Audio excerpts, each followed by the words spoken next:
Today's talk is focused on the fact that it was just announced that Elon Musk has gotten his wish, which is to build a Gigafactory in Germany.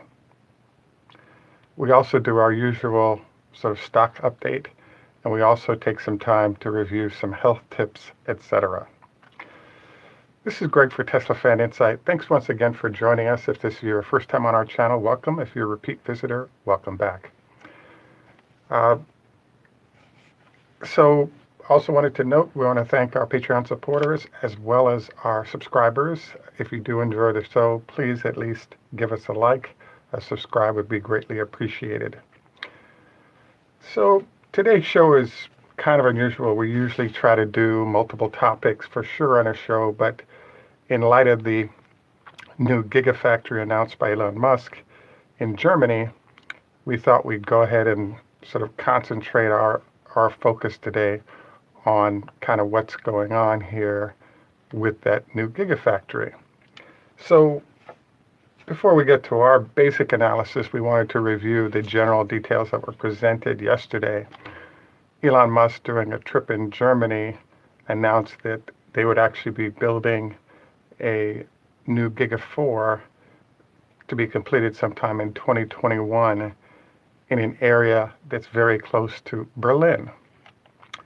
The entry here is that, so the other details that came out is they're building a Gigafactory 4. It's going to be in Berlin.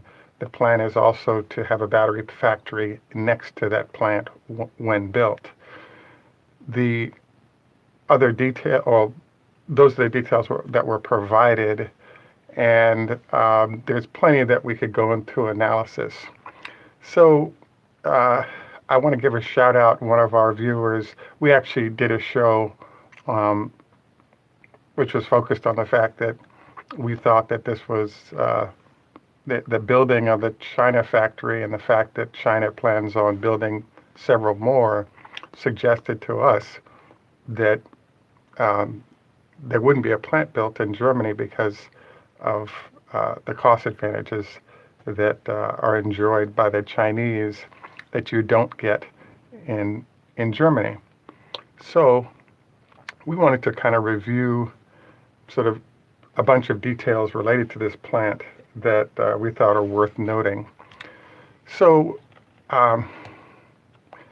sort of where do you begin here? So the title we chose was Nightmare for BMW and VW. One of the rules in the auto industry over the last, let's say, 100 years is what's called the 7-to-1 rule. And what that means is that for every automobile job that there is, or somebody on the factory floor or an executive, it has a 7-job impact on that community. So what this means is that, you're going to have dry cleaning done, you're going to have places for people to eat, all the other services that go with that. Pretty much the largest concentrated industry in Germany is automobiles across the 3 major manufacturers. And the problem that pops up with Tesla building there is that once this plant is completed, all the vehicles sold there will now have an argument of, hey, you didn't want to buy our cars before because it wasn't German made, but now it is being German made. So you now have consumers whose families don't rely on the auto industry will start buying those cars, for example, in Germany and elsewhere in Europe, because it's now a European-made product. So in essence, you end up with this interesting challenge of, on one hand, it's a foreign company. On the other hand, it's a foreign company that's building in Europe. And so this is kind of a disaster because there's a lot of people's jobs that require, these jobs. And unlike in the US, where we roll to technology and so many other industries with huge numbers of employees, Germany doesn't have the luxury of all these backup jobs that are sitting there.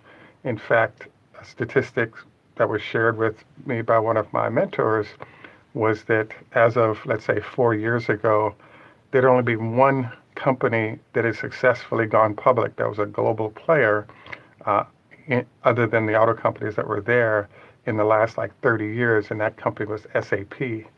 So in essence, you have a country that's heavily dependent on an industry for its success, and you have a company like Elon Musk and company sort of entering the marketplace and really making it, miserable in terms of what's going to happen with their jobs.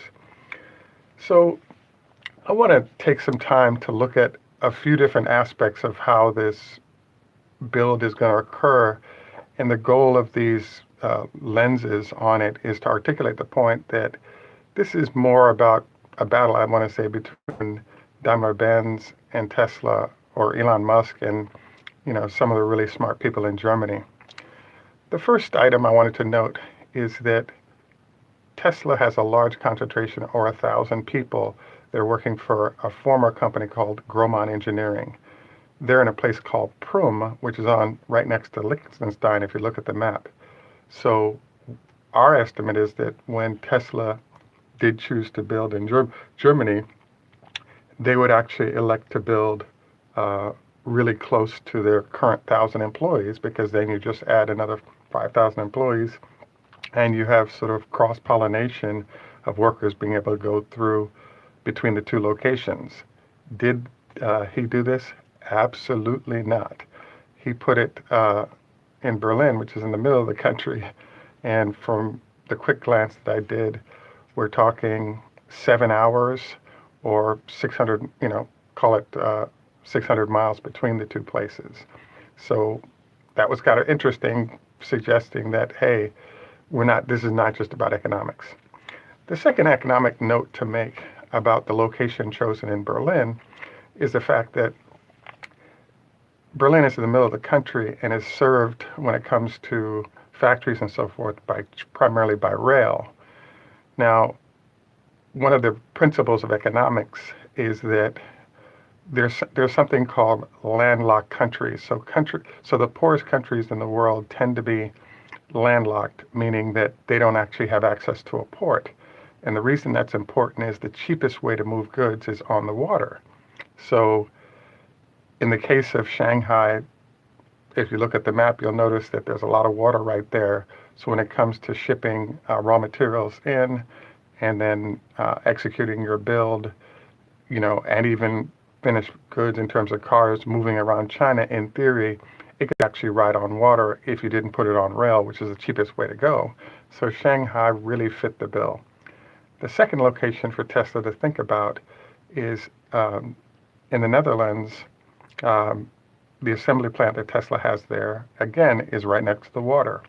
Ideal location for low-cost vehicle shipments, as well as raw materials in and out. And so from an economic standpoint, both of those locations make sense. In the case of Berlin, I keep saying Berlin, but I do know that Brandenburg is the state within which it's being built, right near the airport there. So the new airport for Berlin. But what the heck, we'll just call it Berlin, and I know I'm going to get corrected on that.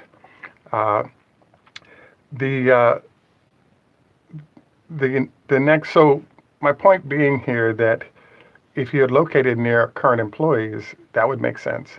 If you had located near water, what you've done with other plants, it would make sense economically. But nope, it's being located, near Berlin, which makes it more difficult to access and more costly to do so. So the general point here is that the location chosen, for a whole bunch of reasons, really is about making a point. So the next thing that we wanted to review is that there's this interesting battle going on between the EU, Germany, and the auto manufacturers. And what it focuses on is an example, is that the model for electric trucks that's being presented by EU/Germany is the Tesla Semi. And so all the rules that are being written about what the truck should be able to do, et cetera, are being defined as the EU looks at that truck. So as Elon enters the country with a manufacturing facility, it really emphasizes the point that, my name is Elon Musk. and we have a great relationship with the EU in terms of how we're going to actually go in and deliver a factory.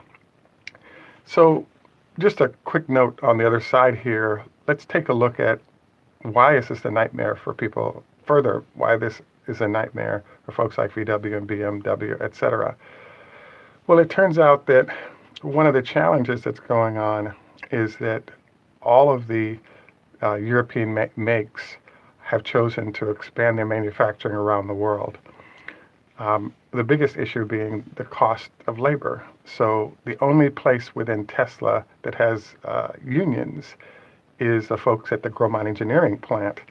And there are other companies owned by Tesla that are part of the company within Germany. I think it's the largest non-US location of owned companies by Tesla, with Canada perhaps being number 2.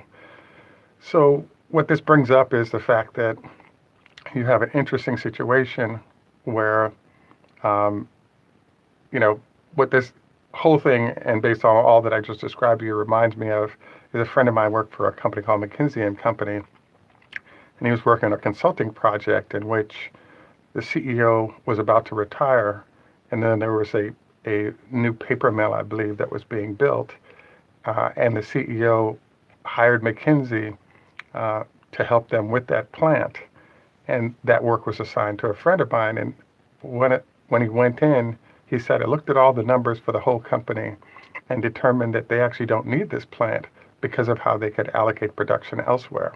So his manager came back to him and said, I didn't ask you whether it made economic sense. I told you to figure out how you're going to build this, and we're going to show a small profit on this, regardless of what your opinion might be. And so, that's what he did. And he came to understand that the goal here was a win by the CEO, had nothing to do with the economics of it. So this brings up a conversation that we've been having about this factory and where it would be for a long time. The strategy that's being implemented right now by most of the German makes is to actually build. So, for example, as you recall, the United States is where many of the SUVs are produced by Germany that are shipped to China for sale. And based on how things are going, I would think they're being shipped back to Germany as well. Again, cost of goods sold relative to labor. It's a lot cheaper to build those vehicles in the United States than it is to build it in Germany. So what we're seeing now is we actually sort of made an assessment within the last 2 weeks that things were going so well for Tesla that it was time for Elon to do a new passion project or a project that was challenging, that would really galvanize resources, his time, energy, etc. And this looks like the choice that he's made. I thought it would be an acquisition of Panasonic or something interesting like that, but this fits the bill. It's a $5 billion to $10 billion project, thousands of employees, difficult, puts the company back on the edge. It has all kinds of issues. I've really focused on this really doesn't make sense plan, but if you think about it, if it just gets to break even, Tesla has a footprint in Europe, particularly in Germany, and there are ways that you can jerry-rig everything else to make this a break-even proposition, even if it's not a profitable move. So we could really dive in heavy to why this is a nightmare for competitors. But basically, everyone has decided that they would build new plants in Poland or nearby countries that are inexpensive and then ship them back in. There's just a whole bunch of different angles by which German manufacturers have decided that it doesn't make any economic sense to build any large plants in Europe. So what does Elon do? Elon decides, I'm going to build a plant in Europe, and I'm going to show 100-year-long experts on the industry how we can get something done that you guys can't. And so, hence, this factory is being built, and it'll be built, and I think it'll get to break even, if not better. There's also a question mark about Dreadnought. So we don't think the numbers will stay where they're at, but remember, in China, you have 3,200 employees plus versus the 10,000 employees plus that are currently at the Tesla facility. So this introduces the question mark of, is this an opportunity for Elon to demonstrate the capability or possibility of what a dreadnought factory could do? And so there's another issue, which is, what if in fact, the way this is going to be a big win for Tesla is if you could get dreadnought working in a very efficient way. You could also use this as a vehicle um, to to demonstrate the potential of his dreadnought plans. And because you're using dreadnought, you're able to get rid of all these employees that other people can't deal with relative to the cost of building a vehicle. So there's a whole bunch of sort of interesting angles to how this is coming together. But in essence, Elon Musk is saying to the major builders, are one of the top auto folks in the world, which is all the German manufacturers, we can enter your country, we can build cars economically, we can make a profit on them, and we can benefit in the environment at the same time. So I think that um, I think it's quite amazing move. Um, you know, the answer to this, if you want to hear an answer that totally makes sense, is just think about this. The Tesla factory in China, it was announced and started in January, completed and production started here in November. It's going to take 2 years to do the same thing in Germany. So even if you're an apologist or you love Tesla like I do and what they're trying to do, you have to admit that a year-long extra to build a factory gets into what's called time value of money. So if it takes you 1 year less to build that, if it takes you one less year to build out that factory, that's a year you could be selling cars versus sitting there playing around with everything it takes to build that factory. The other issue is that you could ship by rail or boat all those cars to Germany and have the same impact of the vehicles being produced and going to Germany, but at perhaps a 30 to 40% lower cost. So the economic argument for why we said it would be a China-built plant and we're turning out to be wrong for Giga 4 immediately, it's not an economic argument. There's more to it, and Elon definitely gets to make a point here. And we kind of anticipated it, and all the arguments that everyone has presented regarding best countries for cost of labor, best countries for all these optimizations, has nothing to do with anything.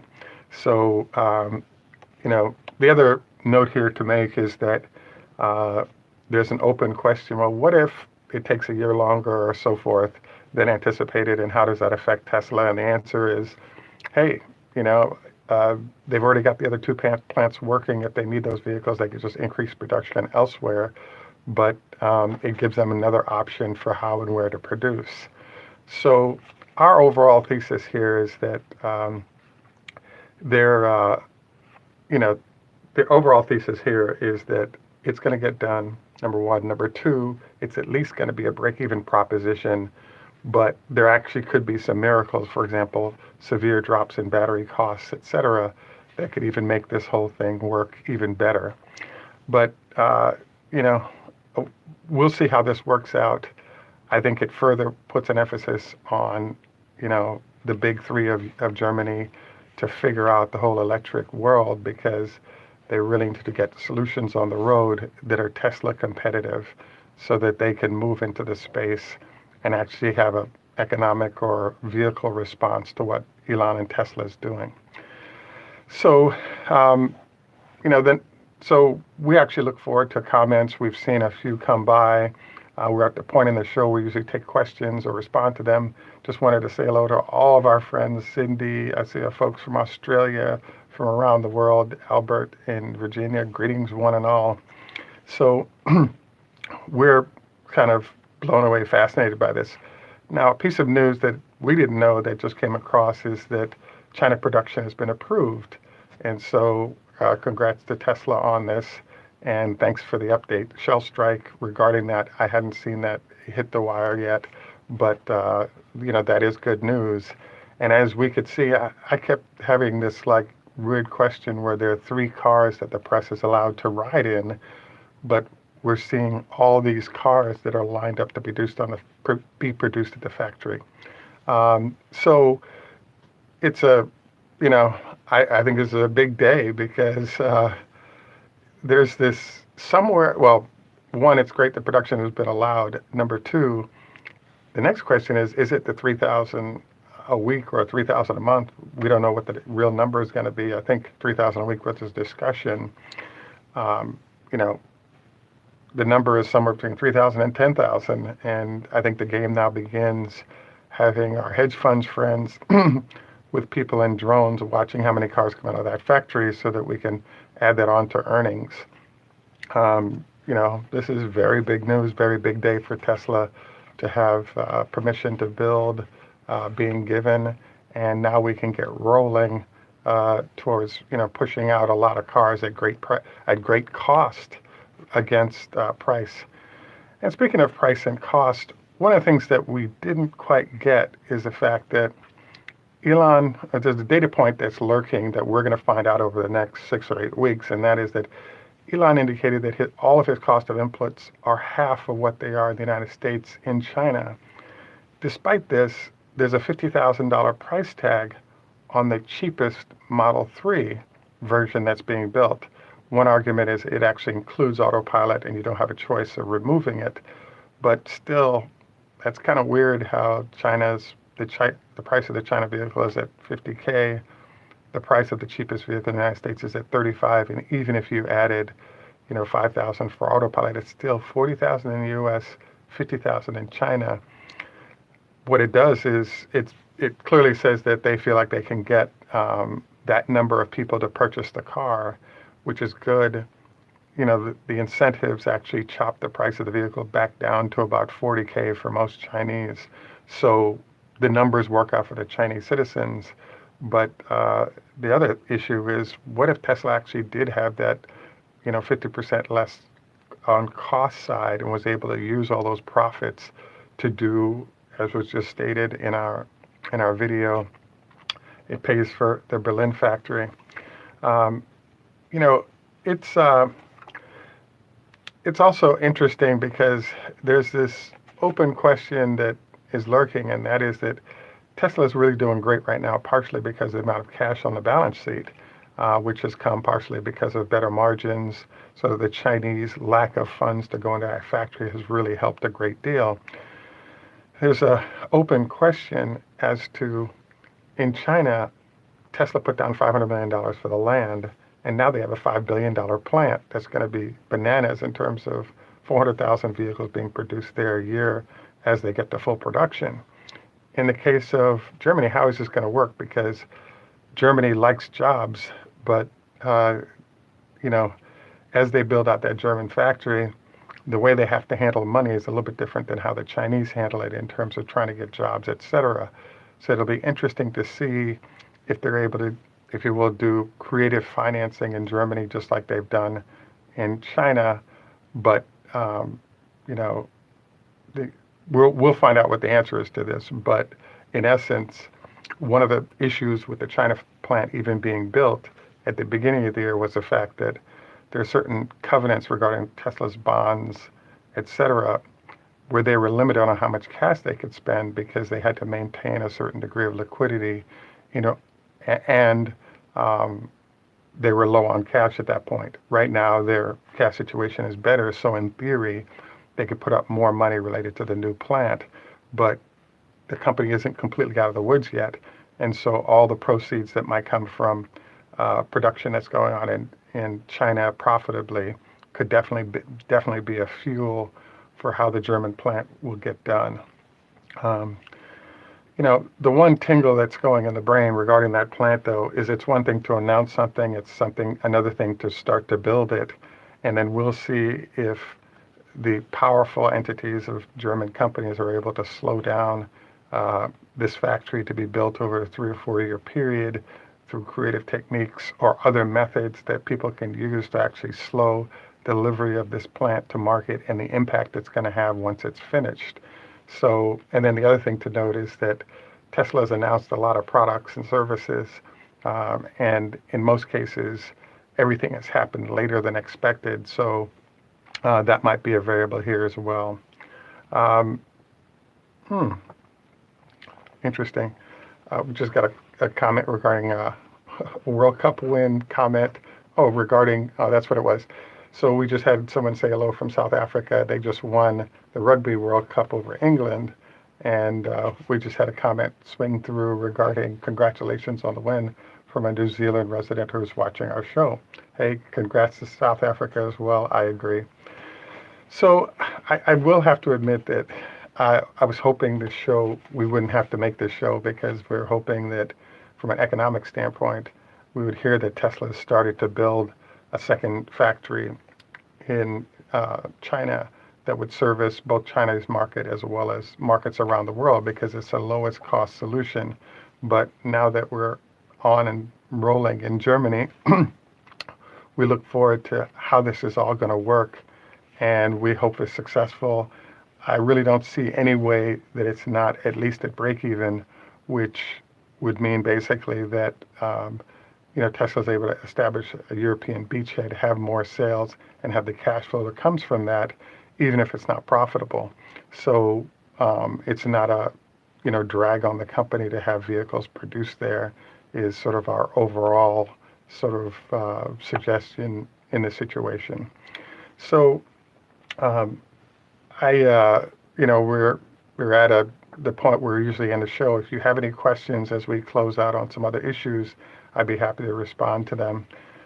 One of the things that I enjoy doing when it comes to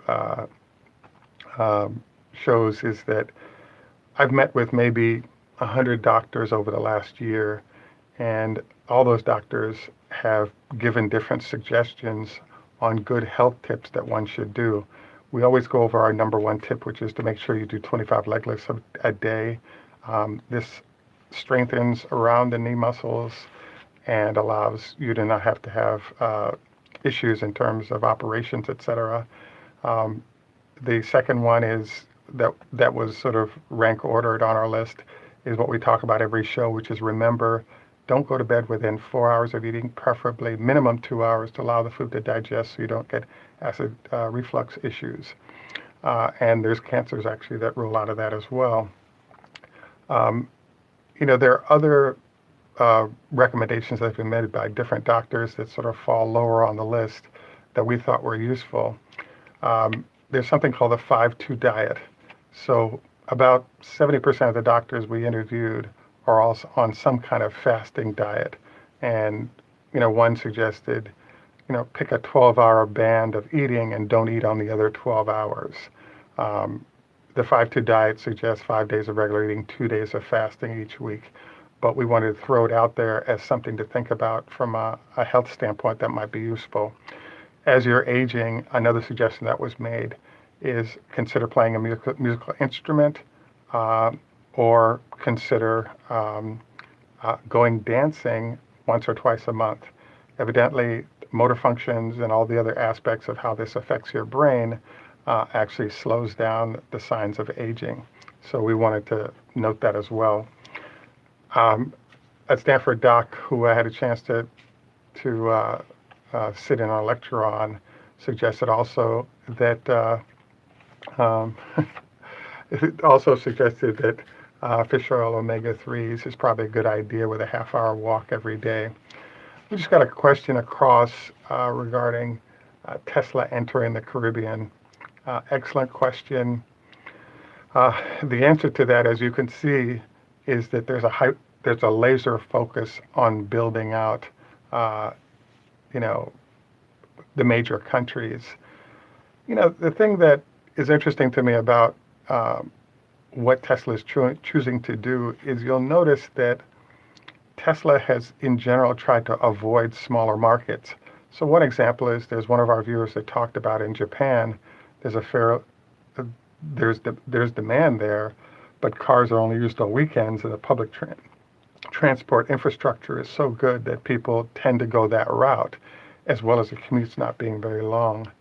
The niche that Tesla is focused on is how do we deal with people that have to do fairly long distances, and it's an upgrade. So for the last 50 years, vehicles that are 100 miles or less, be it 20, 30, 40, 50, 60 miles, all those segments have been well served by vehicles you can currently buy in Japan or other places very cheaply.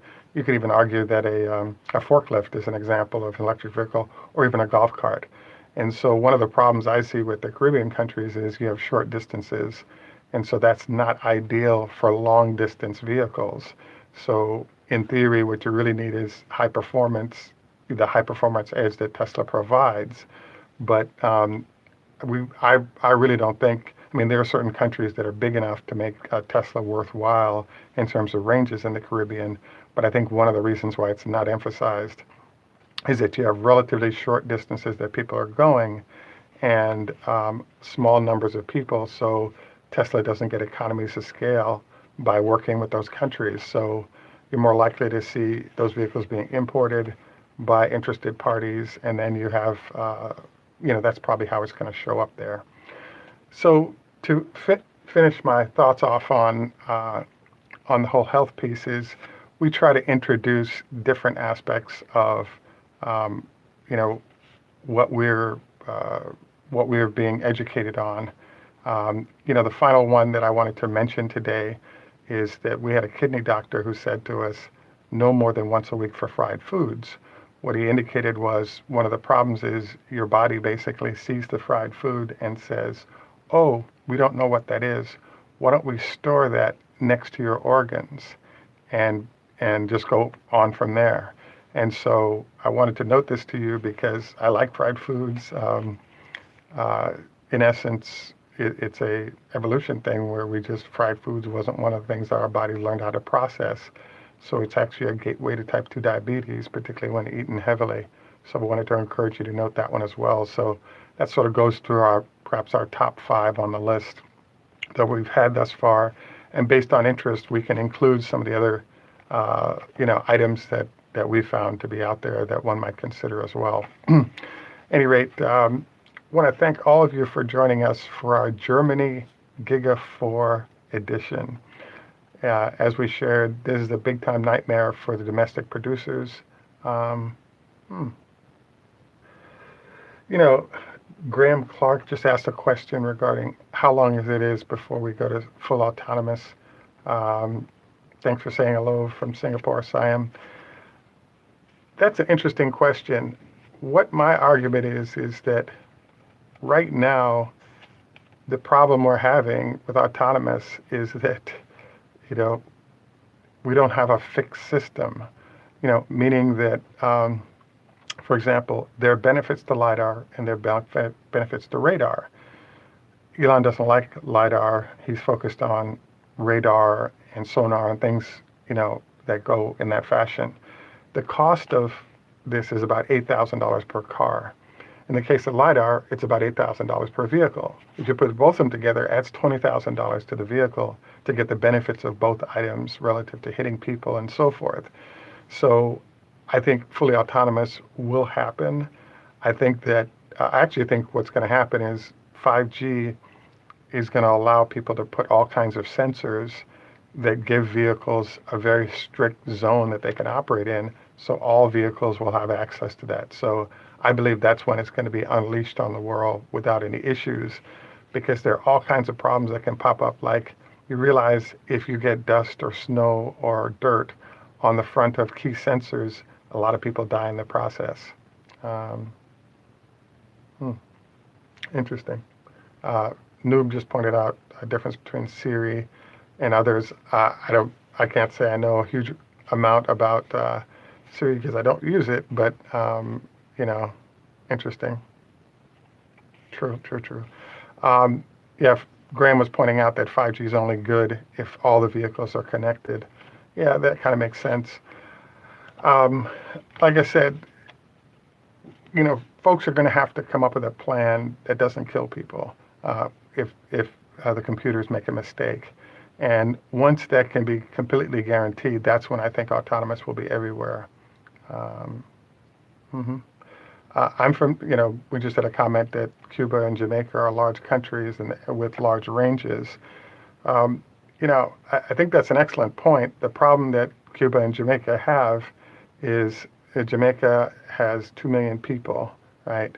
I don't know what the population of Cuba is, but the challenge is that there's a pecking order of countries, and if you think about it, uh, the EU, um, Japan, China, those are very large entities. And so the way Tesla's organizing its priorities is based on number of people, size of market. So you'll notice that there's a country called India with 1.1 billion people, and a lot of those people are rich enough to buy Teslas. And so as Tesla's prioritizing countries, I really think it's tending to move in the direction of how big is the marketplace and its potential for sales, and that attracts attention unless it's a purpose-driven situation. So if you look at Norway, it's a relatively small country, but their policies, et cetera, make them per capita the largest buyers of Teslas. So if you had 20% of Jamaica ready to buy a Tesla, I think you'd get the attention of Elon and a switchover, but you just don't have the economic power there that you have in some of these small European countries to drive the interest of the company in entering that marketplace. So very, very good point. Like I said, I love Jamaica. I'm from Jamaica. Um, the thing about it is Elon is from South Africa, and Tesla doesn't have a large presence in South Africa either. So I just want to highlight to you that South Africa is definitely on the priority list before we get to the Caribbean. So, that should answer that note. At any rate, I want to thank all of you for joining us live. This is Greg for Teslafaninsight. Um, hmm, yeah. There's a comment that just popped in. The last bit of the autonomous driving is going to take a while, and I agree with you. Um, the in Germany we say, wie geht's, wie steht's noch immer aus Beinen, because this is our German show. I think Germany is a really interesting country. I haven't had a chance to go all out on the Autobahn yet, and it's one thing I'm looking forward to doing. So hopefully Elon doesn't wipe out the auto industry before I get to do so in a Porsche. Um, so to finish out here, Lahith wrote in Hebrew, Choda Hafez, Farsi, Hejdu, Zdravstvuyte. I know it's hello in Russian, and Das Vidanya is goodbye, but it sounds great. Same thing in Chinese, Ni hao ma. This is Greg for Teslafaninsight. In Jamaica, we say, no respect, walk good man. Thanks for joining us today, and we very much look forward to your comments. Bye for now.